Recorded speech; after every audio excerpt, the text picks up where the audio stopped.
Di tengah kabar gugatan cerai yang dilakukan Natalia Praratya kepada Ridwan Kamil, muncul isu jika penyanyi Aura Kasih menjadi wanita simpanan ex-gubernur Jawa Barat.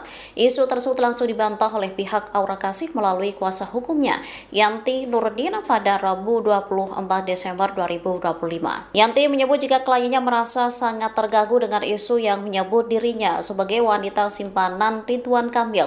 Pasalnya, menurut Aura Kasih, hal tersebut tidak benar. Saat ini pihaknya tengah mengumpulkan bukti-bukti terkait pihak yang menyebarkan isu tersebut. Nantinya setelah bukti tersebut terkumpul, Aura Kasih akan melaporkannya ke pihak berwajib. Pasalnya, isu yang beredar dinilai kian parah. Terkait beredarnya foto-foto Ridwan Kamil dan Aura Kasih tengah berlibur ke Roma, Yanti Download Tribun X sekarang, menghadirkan lokal menjadi Indonesia.